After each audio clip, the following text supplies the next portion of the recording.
오늘 보는 말씀은 구약성경 룻기서가 되겠습니다. 구약성경 룻기서 1장 1절로부터 18절까지 말씀 중심으로 해서 믿음의 선택을 하자라는 제목으로 말씀 증거하도록 하겠습니다. 믿음의 선택을 하자인데, 먼저 오늘 보는 말씀 중에 전반부 1장 1절로부터 10절까지 말씀 중심으로 해서 첫 번째 교훈은 하나님의 약속을 믿고 참고 기다리자입니다. 하나님의 약속을 믿고 참고 기다리자인데, 1절에 보시면 사사들이 치리하던 때, 즉 사사시대 때에 유대 베들레헴 땅에 엘리멜렉과 나오미 부부가 살고 있었습니다. 근데 그 땅에 흉년이 들었었다, 이렇게 기록되어 있습니다. 흉년이 들었을 때에 이 엘리멜렉과 나오미 부부는 이 하나님께서 약속하신 땅, 가나안 땅을, 유대 베들레헴 땅을 버리고 어디로 가느냐? 모압 지방, 즉 이방 지방으로 이사를 갔다라고 2절에 기록되어 있습니다. 이렇게 어려운 선택을 했지만 결과적으로 그 선택이 바른 선택이 아니었음을 우리는 알 수가 있습니다. 3절 보시면 나오미의 남편 엘리멜렉이 죽고 그 아들 둘만 남았습니다. 근데 여기서 이 나오미가 또 한 가지 실수를 하는데, 무슨 실수인가? 남은 두 아들을 모압 여자 중에서 아내를 취해서 장가를 보냅니다. 이것은 크게 잘못된 것입니다. 자기 아들들을 이방 여자와 결혼시키는 것은 분명히 하나님께서 율법으로 금하신 일입니다. 이렇게 여러 가지 선택을 하는데, 하는 선택마다 참으로 하나님의 율법과 맞지 않는 어긋나는 선택을 하고 맙니다. 우리는 인생 가운데서 끝없이 선택을 하며 살고 있습니다. 인생이 선택의 연속이라 해도 과언이 아닐 정도입니다. 하지만 우리 믿는 백성은 선택을 하더라도 무슨 선택을 해야 하느냐? 믿음의 선택을 해야 한다는 것입니다. 믿음의 선택을 하기 위해서는 먼저 하나님의 뜻이 무엇인지 바로 분별할 줄 알아야 합니다. 말씀으로 분별하고, 또 성령 하나님 인도하심으로, 또 양심으로 분별할 줄 알아야 한다는 것입니다. 하나님의 백성이 기근이 들었다고 해서 하나님의 약속의 땅을 떠나는 것은 큰 잘못입니다. 그것은 마치 오늘날 성도들이 여러 가지 어려움 때문에 바른 교회를 떠나서 잘못된 교회로 가거나 혹은 세상으로 돌아가는 것과 같다는 것입니다. 나오미의 가족들이 모압 지방에 들어가서 살던 중 먼저 남편 엘리멜렉이 죽었습니다. 또 두 아들이 죽었습니다. 이것은 하나님의 징계라 봐도 무방할 것입니다. 하나님의 약속을 믿지 못하고 이방으로 이사간 것도 그렇고, 하나님의 백성을 믿지 않는 자와 결혼시키는 것도 역시 하나님께서 원치 않으시는 것입니다. 그래서 하나님의 징벌을 받을 수밖에 없었습니다. 결국 나오미는 이 모든 것이 하나님의 징벌이었음을 깨닫게 된다는 것입니다. 6절 말씀 보시면, 그런 가운데 모압 지방에서 나오미가 살고 있던 때에 하나님께서 자기 백성을 권고하사 이렇게 되어 있는데, 이 자기 백성을 권고하사라는 것은 자기들이 떠나온 땅, 다시 말씀드리면 유다 베들레헴 땅에 하나님의 권고하심으로 그들에게 양식이 주어졌음을 가리키는 것입니다. 흉년이 끝나고 하나님께서 먹을 양식을 충분히 그들에게 주시기 시작하셨다는 것입니다. 이렇게 하나님께서는 자기 백성에게 징벌과 재난도 주시지만 그들을 결코 영영히 버리시지 않는 분이십니다. 징벌과 재난도 주시지만 정한 기간이 지나면 돌보시는 분이십니다. 나오미는 이 소식을 듣고 두 며느리와 함께 유다 땅으로 돌아가려고 작정했습니다. 그런데 돌아오는 중에 생각이 바뀌었습니다. 이 두 며느리들의 미래를 생각해 봤을 때 그것이 결코 좋지 않게 보였다는 것입니다. 과부로 늙는 것이 좋지 않게 불쌍하게 보였다는 것입니다. 그래서 그들에게 자기 나라로 돌아갈 것, 다시 말씀드리면 자기 민족과 함께 살 것을 권하게 되는 것입니다. 8절 말씀 보시면, 나오미가 두 자부에게 이르되 너희는 각각 어미의 집으로 돌아가라.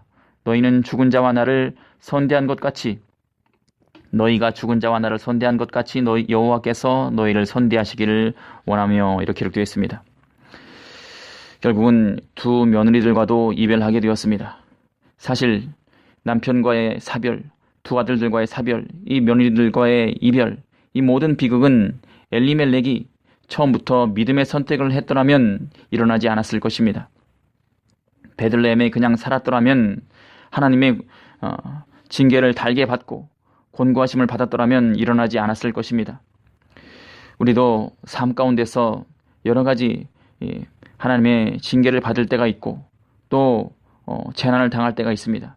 그러나 그 모든 정한 기간이 끝나고 나서는 하나님의 권고하심이, 하나님의 자비가 우리에게 다시 임할 것임을 우리는 믿어야 하는 것입니다.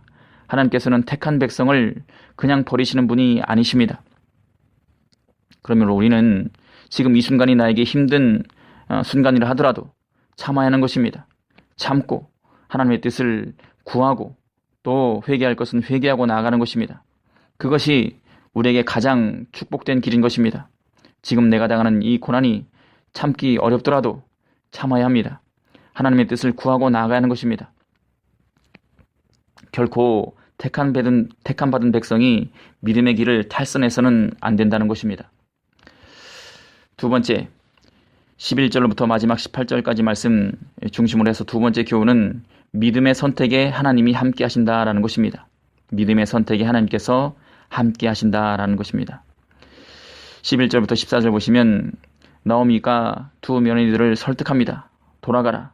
너희가 어찌 나와 함께 가려느냐. 이렇게 했더니 이 두 며느리 중에 오르반은 이 시모에게 입맞추되 하면서 이 시어머니를 떠납니다. 그런데 룻은 그를 붙쫓았더라 이렇게 14절에 기록되어 있습니다. 룻은 그를 붙쫓았더라, 즉 나오미를 따라가기로 결심했다는 것입니다.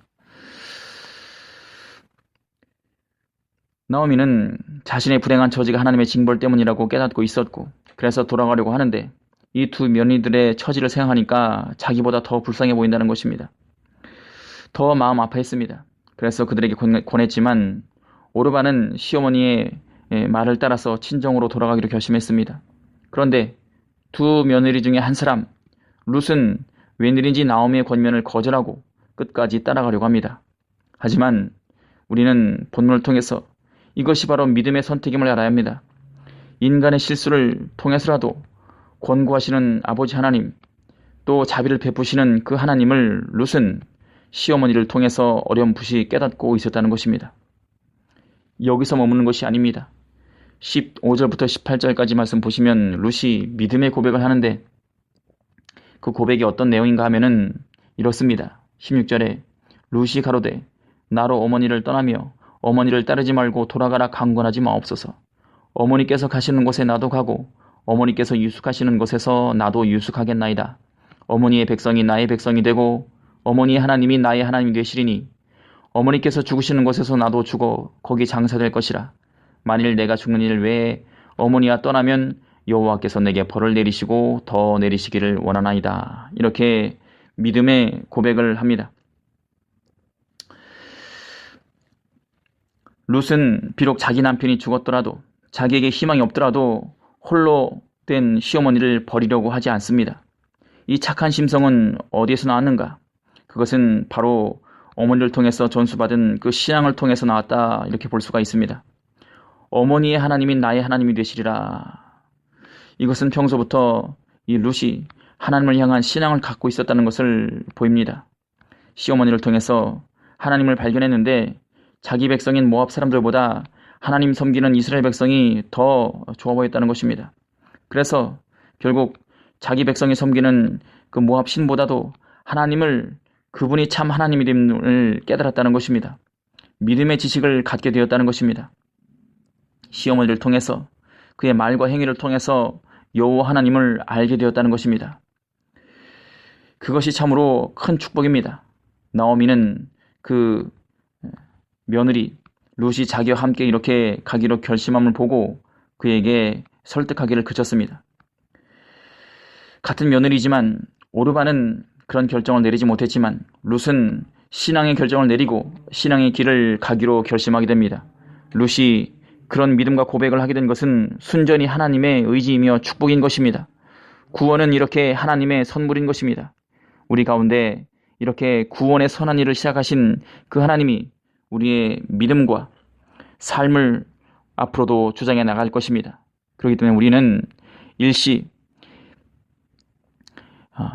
잠시 하나님의 징계를 받을 때도 있고 또 재난을 당할 때도 있지만 그 모든 것이 하나님의 선하신 주장 가운데서 언젠가는 끝날 것이고 그 이후로는 전능하신 하나님께서 권고하시고 돌봐주실 것임을 우리는 미래하는 것입니다. 이렇게 하나님은 선하시고 사랑이 넘치시는 분이십니다. 그렇기 때문에 우리는 더욱더 그 하나님을 믿고 무슨 일이 있어도 믿음의 선택을 해야 한다는 것입니다. 이렇게 매 순간 믿음의 선택을 통해서 하나님의 일에 선택받고 또 쓰임받는 여러분과 제가 되기를 바라며 말씀 증거 마치도록 하겠습니다.